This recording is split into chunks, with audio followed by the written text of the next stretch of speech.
Bonjour. Dans le monde des moteurs de recherche informatique, le wildcard est un opérateur avec lequel les recherches peuvent être définies de manière flexible. On l'appelle aussi joker. Windhoek utilise le caractère point-virgule et le signe % comme joker. Le but de cette vidéo était de montrer l'utilisation d'un joker pendant la recherche, par exemple d'un dossier, mais pendant la préparation, je me suis laissé séduire par certaines autres possibilités de recherche. Donc cette vidéo est devenue un mélange de recherche avec ou sans joker. Dans cette vidéo, nous allons voir 4 étapes. La recherche d'un terme de diagnostic à l'aide d'un joker, pour enregistrer le diagnostic même ou pour rechercher un mot-clé dans un des volets de la consultation. On va aussi voir la recherche d'un fichier patient via un joker, la recherche d'un médicament ou la recherche sur la totalité des dossiers d'une partie d'un mot dans un volet de la consultation. En première instance, donc, on va regarder la recherche d'un diagnostic, d'un terme, un mot-clé de diagnostic. L'endroit où vous allez le plus utiliser ceci est naturellement pendant la consultation. Là où vous cliquez sur la petite croix verte pour aller chercher un diagnostic. Cette fenêtre vous permet l'enregistrement en texte libre ou l'ajout en texte libre d'un détail relié au mot-clé qu'on sélectionne via les deux petites étoiles et on arrive dans mon cas, le thésaurus parce que c'est la dernière liste que j'ai utilisée. Et c'est ici qu'on va utiliser le joker point-virgule. Mais pas toujours, parce que par exemple, parc, enter, et il va nous trouver partout le mot parc dans la liste des mots-clés disponibles. Maladie de Parkinson, parkinsonisme et ainsi de suite. Et voilà le premier joker, le point-virgule, parce que je cherche parkinsonisme. Donc même deux parties de mots d'un même mot peuvent être séparées avec un point-virgule, sans espace. Si vous mettez un espace derrière parc et alors point-virgule, vous n'allez rien trouver.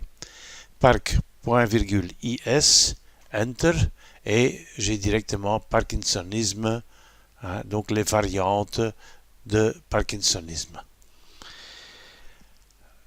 Un autre exemple, je cherche pharyngite aiguë. Phare, point virgule, aigu. Pas d'espace. Enter. Et j'ai directement pharyngite aiguë. Un autre exemple. AIG, point virgule. OT, point virgule. Ext. Enter.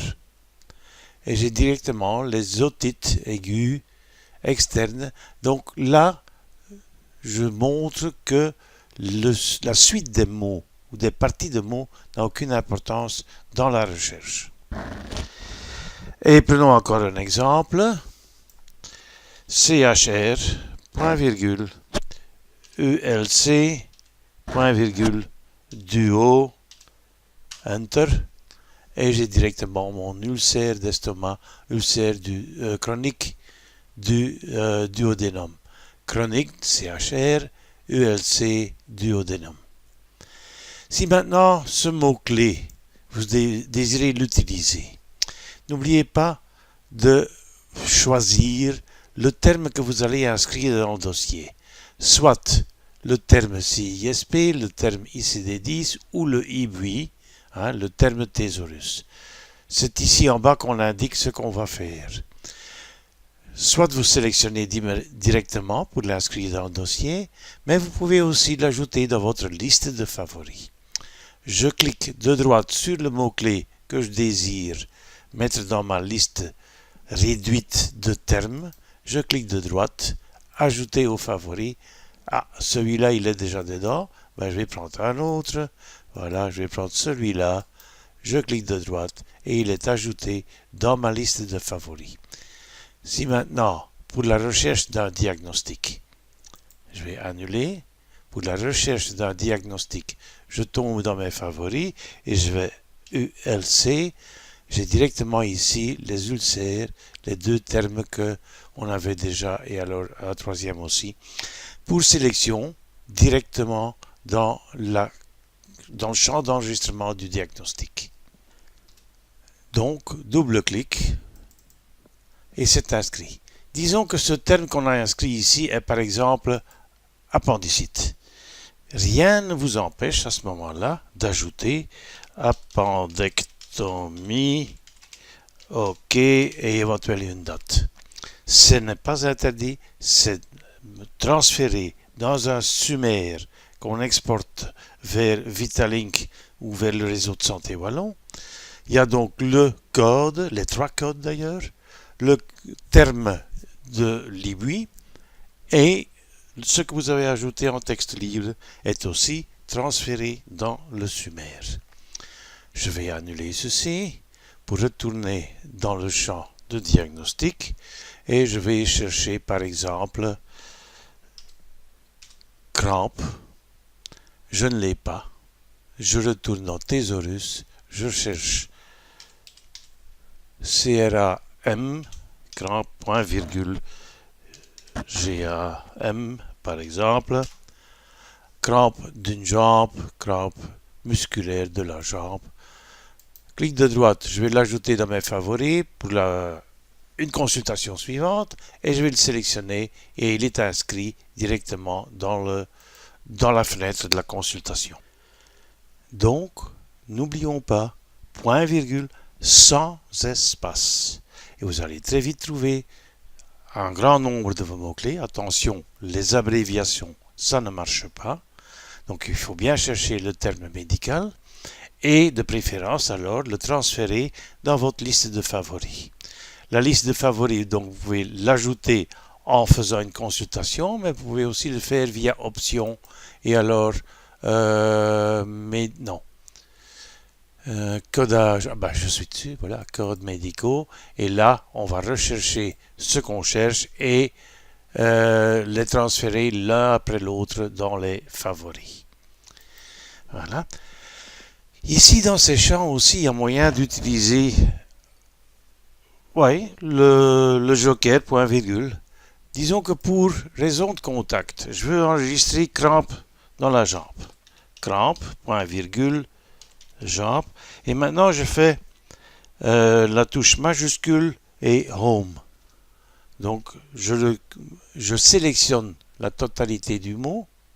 Je clique de droite, rechercher via Thésaurus. Ah, j'ai fait une erreur probablement. J'ai Jean N. Y-A-N.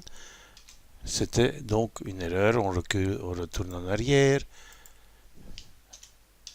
Shift Home, clic de droite dans la sélection, rechercher via Thésaurus et voilà, j'ai la possibilité de sélectionner un des deux, sélectionner et c'est inscrit avec son code dans le réseau de contact.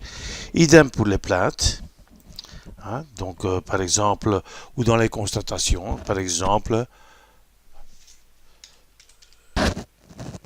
ED, point virgule, je fais Shift Home, ou bien on peut aussi appuyer la touche gauche de la souris et déplacer vers le début du mot, clic de droite, rechercher Thésaurus. Attention, ici aussi, vous pouvez, quand vous avez inscrit un terme, en faire un antécédent personnel directement. Rechercher via Thésaurus, ok, œdème de la cheville, c'est ça que je cherchais. Je vais l'ajouter dans mes favoris, il n'y était pas encore, et je sélectionne et c'est inscrit dans la fenêtre de consultation.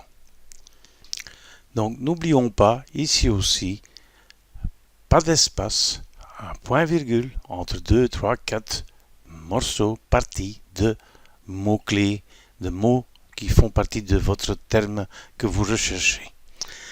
Retournons une fois dans la recherche du dossier de patient. Je vais fermer ceci et je vais dans Ouvrir. Et là, on peut utiliser aussi bien le point virgule que le pourcent. Je cherche V, point virgule, Y. et je n'ai déjà qu'un seul dossier qui commence avec un V et Y pour le prénom. V, point virgule, Y.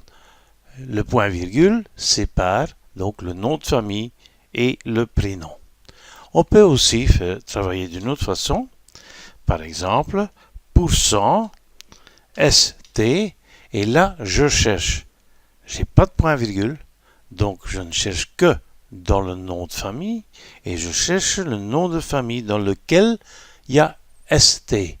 Tester, Ostreicher, donc partout où il y a ST dans le nom de famille, il me fait la liste des dossiers. Donc %ST veut dire donnez-moi tous les noms de famille dans lesquels il y a ST. Au début, au milieu, à la fin, ça ne joue pas de rôle. Une autre façon de chercher, c'est point virgule. Ça veut dire je n'ai rien comme nom de famille, point virgule, et je cherche les prénoms qui commencent avec le Y. Et j'ai directement notre dossier, mais on peut aussi faire donc comme point virgule pour séparer le nom de famille et le prénom, % et S. Donnez-moi tous les noms de famille dans lesquels dans le prénom il y a ES. ES, Lies, Ares, Yves, Jacques. Donc, point virgule, % et S nous donne la liste des prénoms. On va chercher un autre. Donc, de nouveau, point virgule, %, KA, donnez-moi tous les dossiers dans lesquels, dans le prénom, il y a KA. Mais on peut aussi mélanger nom de famille et prénom, comme par exemple, %M, point virgule, M.